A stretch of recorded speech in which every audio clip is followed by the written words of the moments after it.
हिंसा में सरकारी संपत्ति को नुकसान पहुंचाने के आरोप कपिल श्रीवास्तव है, समाजवादी पार्टी के प्रवक्ता। और रोहित जी, मैं आपका रिएक्शन लेना चाहता हूं। ये जो पोस्टर चस्पा किए गए हैं लखनऊ की सड़कों पे, आपकी क्या प्रतिक्रिया इस पर? राजेश भाई, ये गैर विधिक, ये पूरी तरीके से गैर विधिक है। इस वजह से गैर विधिक है कि किसी भी अपराध के बाद जो अपराधी के मुकदमे होते हैं वो सीआरपीसी से चलते हैं, दंड प्रक्रिया संहिता। और दंड प्रक्रिया संहिता में इस तरह की कहीं कोई भी धारा में प्रोविजन नहीं दिया गया। ये अति उत्साह में योगी सरकार गैर कानूनी काम कर रही है। इसलिए कि किसी भी व्यक्ति की गिरफ्तारी की प्रक्रिया, गिरफ्तारी करते समय उसे क्या क्या चीज बताना चाहिए, डीके बासु के केस में इसे साफ स्पष्ट किया गया है। साथ ही साथ अभियुक्त गिरफ्तारी होता है या आत्मसमर्पण करता है, उसके बाद एक बेल की प्रक्रिया होती है। और बेल की प्रक्रिया अगर वो नहीं गिरफ्तारी हो रही है तो उसके लिए उद्घोषणा, और उद्घोषणा के बाद कुर्की की कार्रवाई होती है। तो इसमें कहीं भी पोस्टर नहीं आता। ये कोई भागे हुए घोषित लोग नहीं है। अगर न्यायालय ने उन्हें घोषित कर दिया है और तब ये अगर लगवाते हैं तो वो कानून के जरिए है, क्योंकि न्यायालय ने वो कहा, निर्देश दिया। लेकिन सीपीसी में कोई प्रोविजन नहीं है, और क्योंकि ये क्रिमिनल केस है, इसको सीआरपीसी के ही अंडर प्रोविजंस लेने चाहिए। सरकार गैर कानूनी काम कर रही है, और वो इसलिए से भी कर रही है कि अभी वो आरोपी हैं, दोष सिद्ध नहीं हुए। और अगर वो मान लीजिए उन पर दोष सिद्धि नहीं होती है, जैसे तमाम मामले माननीय मोदी जी के ऊपर भी हुए, गृह मंत्री जी के ऊपर भी हुए, और वो बाद में सबूत के पूरी तरीके से सबूत ना पाए जाने के कारण बरी कर दिए गए। तो बाइज्जत बरी हो गए। तो आप उनकी बेइज्जती पहले कैसे कर देंगे बीच समाज के बीच? ठीक है, यानी आप ये कह रहे हैं कानून के द्वारा संवैधानिक है, ये गैर कानूनी है। अश्विनी शाह ने फटकार लगाई थी, बावजूद उसके इनको तो हिंदू मुसलमान कराना है, इनका एम दूसरा है। चलिए ठीक है, मैं इस पर जवाब ले लेता हूँ। समाजवादी पार्टी का सीधा ये कहना है, दे चुकी है, कोई स्टे नहीं है, मैं दोबारा नहीं है ये। ठीक है कपिल जी, मैं दोबारा आता हूँ। राजनीतिक कार्य योगी सरकार कर रही है, इसमें कोई डाउट नहीं। चलिए इस पे जवाब ले लेते हैं। अश्विनी शाही,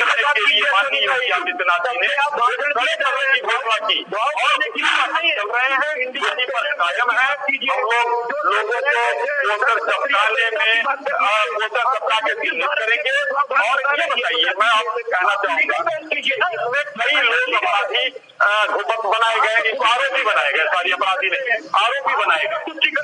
काफी लोगों ने, राजेश जी, काफी क्यों है, यानी कि उनके मन में डर है। इस तरह की हिंसा बर्दाश्त नहीं की जाएगी, इस तरह से प्रदर्शन का तरीका नहीं बर्दाश्त किया। की बात पे कपिल जी टिप्पणी करना चाह रहे हैं। कपिल श्रीवास्तव, मैं माननीय अंकित जी से पूछना चाहता हूँ कि अपराध ये कैसे तय होता है? अपराध तो परिभाषित है विशेष एक्ट के अंतर्गत और भारतीय दंड संहिता के अंतर्गत। जो दंगे होते हैं वो आईपीसी के धारा के तहत होते हैं, और जो गवर्न होते हैं वो सीआरपीसी से होते हैं, दंड प्रक्रिया संहिता से। जब आपने 154 सीआरपीसी में कोई एफआईआर दर्ज कर ली दंगे के साथ, मारपीट के साथ, जो जलाई गई संपत्ति 427 के साथ, मैं आपको प्रोविजंस दे रहा हूँ इसलिए क्योंकि आप राजनीतिक विश्लेषक के रूप में बैठे हैं। अगर विधि की जानकारी नहीं है तो पहले कर लीजिए, फिर उसके बाद स्पष्टीकरण कीजिए। जब कोई एक एफआईआर दर्ज हो गई तो उसकी प्रक्रिया सरकार नहीं तय करती, उसकी प्रक्रिया सीआरपीसी तय करती है। आपको देश के संविधान और कानून में विश्वास होना चाहिए। अब सीआरपीसी कहती है कि जब एफआईआर दर्ज हो गई तो 161 का बयान पुलिस रोज पर्चा काटेगी और सीओ के यहाँ भेजेगी। और जब अंत में 3 महीने के अंदर क्योंकि कोई भी कॉग्निजेबल ऑफेंस होता है तो अदमनीय अपराध होते हैं, अजमानती अपराध होते हैं, तो 154 के साथ लिखे जाते हैं एफआईआर पे, उनमें 3 महीने के अंदर चार्जशीट देनी होती है जी। और अगर आप व्यक्ति की गिरफ्तारी नहीं कर पा रहे तो उसकी प्रक्रिया है कि आप उसका उद्घोषणा की कार्रवाई करेंगे तो उद्घोषणा की कार्रवाई के बाद कुर्की की कार्रवाई करेंगे। तो और कुर्की के बाद भी नहीं आता तो उसको आप अटैच कराएंगे उसकी संपत्तियों को। तो आप ये कोई काम नहीं कर रहे जो विधि कह रहा, आप वो काम कर रहे हैं जो स्पेशल तरीके से आप कह रहे हैं। तो हमें बताइए, देश संविधान और संविधान के अंतर्गत बनने वाली विधियों से चलेगा या सरकार की मनमानी से चलेगा? ठीक है कपिल जी, आपकी बात पर मैं अश्विनी जी से जवाब लूंगी, लेकिन उससे पहले रोशनी जी आपका रुक करना चाहूंगी। धंधाइयों को हम लोग माफ नहीं करेंगे और आप सीआरपीसी और आईटीसी का पाठ पढ़ाकर उनको बचाने का काम करेंगे। जी। अरे आतंकवादी भी महिला हमारी जो बहनें वहाँ बैठी थी उनके ऊपर कोई मुकदमे नहीं लगे हैं। पूरे क्षेत्र में कुछ अपनी बातें जो है हवाई रखी और साथ में ये भी रखी कि कोई जरूरी नहीं है कि हर आदमी विधि की जानकारी रखता है। जी। मुझे पता है कि कोई जरूरी नहीं है कि हर आदमी विधि की जानकारी रखते। मैं इंजीनियर नहीं हूं तो मैं इंजीनियरिंग की जानकारी नहीं रखती, लेकिन मैं क्रिमिनल का एक एडवोकेट हूँ, उसी साइड में देखता हूँ तो इसको बखूबी मैं जानता हूँ और धाराओं के साथ बोलूंगा। शायद मैंने सिर्फ आपसे ये कहा कि जो आपने सुप्रीम कोर्ट की एक दलील दी 2009 की, उसका जरा ऑर्डर पढ़ दीजिए। अभी हम उसके ऑर्डर का अर्थ आपको बता देते हैं, लेकिन वो आप नहीं पढ़ पाएंगे, वो मैं जानता हूँ। दूसरी चीज मैं आपको बता दूं, जब कोई व्यक्ति अभियुक्त होता है अपराध का तो वो दोषी नहीं होता, दोषी सिद्ध नहीं हो गया होता। आज आप पोस्टर लगवा रहे हैं और कल को वो दोषी सिद्ध नहीं हुआ तो उसकी मानहानि कौन देगा? भाई आपने तो बेइज्जत कर दिया ना, क्योंकि सीआरपीसी के अंदर कोई प्रावधान नहीं। अगर हो तो वो धारा बता दीजिए, क्योंकि दुनिया की भारत के अंदर कोई भी विधि जो अपराध से जुड़ती हो, चाहे स्पेशल एक्ट ही क्यों ना हो, चाहे गैंगस्टर एक्ट ही क्यों ना हो, गैंगस्टर एक्ट अपना प्रोसीजर नहीं है। और गैंगस्टर एक्ट में मैं अभी आपसे पूछूं कि गैंगस्टर एक्ट में गैंगस्टर की क्या परिभाषा दी हुई है तो आप बता नहीं पाएंगे। और पूछूंगा कि क्रिमिनल चार्ज कैसे बनता है तो भी आप नहीं बताएंगे। तो ये भी आप नहीं। भाई मैंने कहा कि जानकारी सबको नहीं होती है, ज्ञान आपके साथ है, आप ज्ञान कीजिए। मैंने पूछा एनएसए में क्या होता है जरा बता दीजिए। आप मैं बता रहा हूँ आपको, गैंगस्टर की जो बात आप कह रहे हैं, गैंगस्टर के अंतर्गत कई तरह की जो धाराएं आर्म्स एक्ट की लगती है वो उसके अंदर नहीं पड़ी जाती है। मुकदमे में इसी तरीके से जमानत मिलती है और छूट जाता है, क्योंकि जो हमारे आर्म्स एक्ट के मुकदमे हैं वो भी जो है मुकदमों को लेकर के और इसमें जोड़ दिया जाता है और मुलजिम जेल के अंदर रहता तब भी गैंगस्टर एक्ट उस पर लागू हो जाता है। तो उसमें इसको मत करें, मैं पूरी विधि पढ़ाने के लिए नहीं बैठा, लेकिन हकीकत यही है कि कोई भी लब्बो नवाज समझिए कि कोई भी क्रिमिनल एक्ट हुआ और 154 की FIR दर्ज हो गई, चाहे वो स्पेशल एक्ट में हुई हो, चाहे वो आईपीसी के सेक्शन के तहत हुई हो, वो गवर्न होगी सीआरपीसी से। और सीआरपीसी में ऐसी कोई धारा नहीं है, ऐसी कोई सेक्शन नहीं है जो योगी सरकारी इस पर कदम उठा रही, इसलिए ये गलत उठा रही है। तो आपका कहना है कि देश में प्रदेश में दंगे भड़काने दिए जाएं, जैसा आपके शासन में हुए थे दंगे, सपा के सरकार में जो दंगे हुए थे वह गिनवाऊं। नहीं अश्विनी जी, उनका ये कहने का मतलब नहीं था, उनकी बात ये थी कि जो कार्रवाई है उसका तरीका बदला जाए। आप बात को कहीं और लेकर जा रहे हैं, ठीक है। अंकित जी का मैं रुक करना चाहूंगी, कपिल जी वापस आऊंगी आपके पास। कानून की बात नहीं। आप मुझे बताइए जो ये जो प्रक्रिया चल रही है सीआरपीसी की किस धारा के तहत चल रही है, ये मुझे बता दीजिए। आप कानून के अच्छे जानकार हैं। अरे आप गूगल से तो हम जब हमें गूगल से ही पूछना होगा तो फिर तो सभी पूछ सकते। आपके हम जब पूछ लीजिए, हमारे पर जवाब मत कीजिए। सवाल आपके विश्वास पे नहीं और हमारे विश्वास पे नहीं है और आपकी नॉलेज या हमारी नॉलेज पे नहीं है। सवाल ये है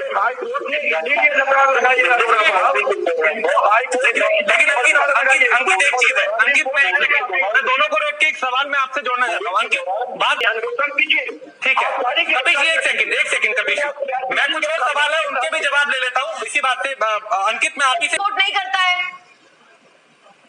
ये लीगल डिबेट है, इसको इधर उधर मत ले जाइए।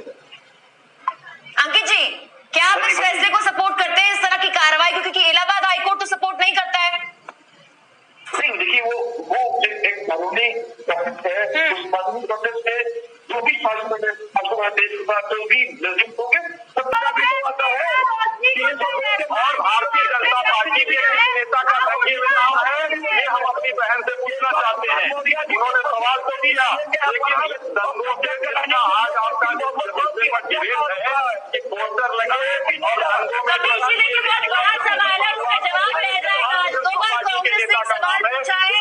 तो उसका जवाब मुझे देना पड़ेगा। वापस आएंगे, आपके पास आएंगे। अश्विनी जी बोलिए। अपने सर पर बोलिए, अनर्गल सवाल का जवाब हम भी देना चाहते हैं। ठीक है, हम भी जानते हैं आतंकवादियों की समर्थित आपकी सरकार रही है, आपकी पार्टी ही है और दूसरी तरह की राजनीति करती है। इस पर आप जो है बोलने के हकदार नहीं है। आज आपके एक नेता ने भ्रष्टाचार की भी बात उठाई है कि सपा सरकार में 100-200 में आप सदस्य है, उसकी बात मत कीजिए, विषयांतर मत करिए, पर रहिए, वो आपके नेता है। ठीक है कपीश जी, अश्विनी जी, रोशनी। होता है, अगर हंगामा होता है, अगर हिंसा होती है तो उसे रोकने की जो जिम्मेदारी है वो तो सरकार की है। अगर सरकार नहीं रोक पाती तब भी सवाल उठते हैं। अब अगर कदम उठाए जा रहे हैं, आप ये कह रहे हैं कि तरीका गलत है, तो आपको क्या है ना, तो आपको ऐसा क्यों लगता है? फिर दूसरा क्या तरीका हो सकता है? अगर आरोपी फरार हैं, अगर वो आत्मसमर्पण नहीं कर रहे, अगर उनकी तलाश की जा रही है, तो कुछ तो करना होगा सरकार को। अगर वो नहीं करते तब भी सवाल उठते हैं, अगर वो कर रहे हैं तब भी। राजेश भाई बहुत अच्छा था, क्योंकि आपने एक लीगल दायरे में रह करके क्वेश्चन, उसका आंसर मैं दूंगा और सुसंगत दूंगा।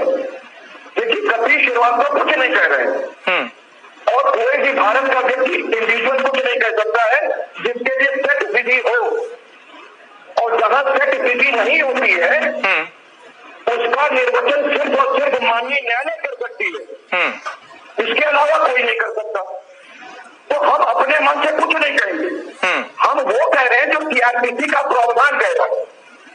अगर कोई व्यक्ति 154 में उसके ऊपर एफआईआर है, वो नेम्ड मुलजिम है या अननेम्ड ना हो, और पर भी बोल लीजिए के पीछे पड़े हैं आप।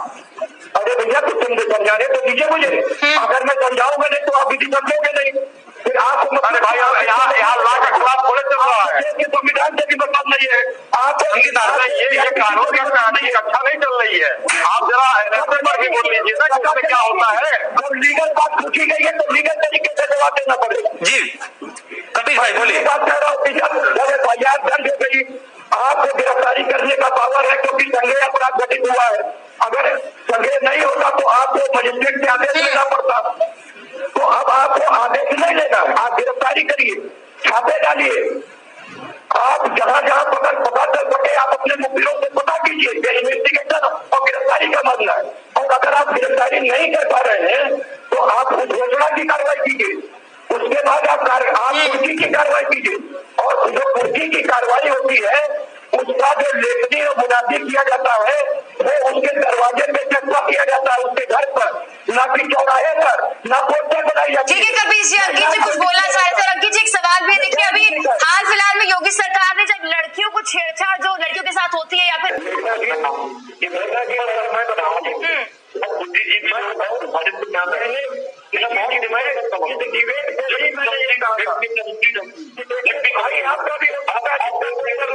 हमारे हम खुद हो सकते हैं, कह रहे हैं कि फिर इसे बढ़ करके कोई नहीं होता है, तो मामला चाहे कोई भी हो। ठीक है कपिल जी, आपकी प्रतिक्रिया भी लेंगे इस पूरे मामले को लेकर एक बार फिर से। फिलहाल पहले अंकित जी को अपनी बात रखने दीजिए। कानून में संशोधन क्यों लाए जाते हैं? एक अनुशासन को मेंटेन करने के लिए, एक राज्य की शांति, देश की शांति को मेंटेन करने के लिए जी। अब अगर एक नीति से हर तरह की नीति एक तरफ जाते हैं तो उसमें बुराई क्या है? और ये सिर्फ नहीं, वो एक लेमैन की तरह कही, और कानून उसका कोई मतलब नहीं है, क्योंकि हमको ये भी नहीं समझ में आ रहा है कि सरकार ने जो ये बना के दिया था उसमें हाई कोर्ट सरकार लगा दी है, का भी कोई आवाज नहीं आया। मैं दूसरी बात, अब अरोड़ा साहब सुन लीजिए, आपकी बात मैंने सुन ली, अरोड़ा साहब सुन ले मेरी बात, अब आपकी बात मैंने सुन ली, मेरी बात सुन ले। मैं सिर्फ इसलिए कह रहा हूँ कि कानून के जो फेयर एक्ट होते हैं उनकी जानकारी आपको नहीं है, इसलिए आपने जो कहा, आपको जो उचित लगा आपने कहा वो सब सही है। अब मैं आपको ये बता दूं, आपने अपने चश्मे से कहा, जब कानून का सेट कोड होता है तो हमारा चश्मा और आपका चश्मा नहीं चलता है, वहाँ कानून का चश्मा चलता है। दूसरी चीज आपको बता दें, आपको याद होगा कि जो हमारे सुप्रीम कोर्ट के मुख्य न्यायाधीश जी थे दीपक मिश्रा जी, उनके पास एक जनहित याचिका दायर की गई थी एडल्ट्री को लेकर के, जारगर्भ को लेकर, कि अगर पुरुष जारगर्भ करता है तो उसके लिए उसको दंड मिलता है, 7 साल की जेल हो जाती है, और महिला अगर एडल्ट्री करती है तो उसको कोई सजा नहीं मिलती। तो ये डिस्पैरिटी है सेक्शन अनुच्छेद 14 का, तो उसका विचारण जो है हमारे सुप्रीम कोर्ट से किया गया, और सुप्रीम कोर्ट ने आपकी वो धारा एडल्ट्री की खत्म कर दी। उन्होंने कह दिया ये संविधान के समता के सिद्धांत का विपरीत है। तो अगर कोई कानून गैर विधिक बना हुआ जो संविधान यानी ग्रिड नॉर्म से अपोजिट है, अनुच्छेद 13A के अंतर्गत बनने वाली विधियों का उल्लंघन करता है, तो वो कानून को समाप्त भी माननीय न्यायालय कर सकती है, या कोई ऑर्डिनेंस या अधिनियम ला करके सरकार कर सकती है। ठीक है। और यह संवैधानिक संशोधन करना है, अगर उसके आधारभूत ढांचा प्रभावित नहीं हो रहा है तो सरकार उसका जो है 1/3 से या 2/3 से ला करके वो संशोधन कर सकती है। ठीक है रोशनी, मेरा आपसे ये सवाल है, नहीं कर सकती। ठीक है रोशनी, मैं आपसे ये जानना चाहता हूँ कि कानून व्यवस्था को बेहतर तो नहीं होते हैं ना। आरोपियों के हक में जो दर्द सजा नहीं करते हैं उनके पोस्टर लगते हैं। भाई मेरे सुन लीजिए, कभी ऐसा होता है उत्तर प्रदेश के राजधानी शर्म नहीं आएगी, और जो अपराधी है वो भाग रहे हैं। लोग रहे हो उन्होंने अपना समर्पण किया और जमानत करा लिए, लेकिन जो अपराधी है भाग रहे हैं, आप लोग उसको बचाने का काम कर रहे हैं। सरकार ने पोस्टर लगाने पर देखा कि अगर कोई करीब आपकी नजरों में, लेकिन कपिश जी एक बुनियादी सवाल मेरे ध्यान में आ रहा है, दोष मानता है, बेगुनाह मानता है, तब क्या होगा? अभी ये बहुत, और इसको मैं पार्टी और अगर बात करें, देखिए बहुत सीधी सी बात ये है कि इनका जो एक्ट है, आप ये सरकार का दायित्व है कि अगर वो संघर्ष में किसी को पाया है कि वो आरोपी है, उस पर FIR किया, उस पर जो कानून लागू होता है उस पर कार्रवाई कीजिए। लेकिन अगर आप कानून की प्रक्रिया का उल्लंघन करते हैं तो आप स्वयं कानून के दोषी होते हैं और अपराधी होते हैं। अगर आप किसी का हाथ पोस्टर चस्पा करके उसकी मानहानि कर रहे हैं, तब वो दोषी से नहीं हुआ तो उसकी मानहानि कौन लौटाएगा? उसके परिवार की कोई भी इज्जत कौन लेकर के आएगा? ये भी देखा जाता है। हमारी इंडियन पीनल कोड ये साफ कहती है, और हमारे संविधान बनाने वाले लोगों ने साफ कहा है कि 100 गुनाहगार छूट जाए लेकिन एक भी गुनाहगार बेगुनाह को सजा नहीं होनी चाहिए। तो ये अगर आपका विकल्प नहीं है तो आप भारत के संविधान में विश्वास नहीं करते, आप नागपुर के संविधान में विश्वास करते हैं, और आप चलिए विपक्ष की अभी कई आपत्तियां हैं, कई सवाल है, लेकिन सरकार की मंशा साफ है कि जो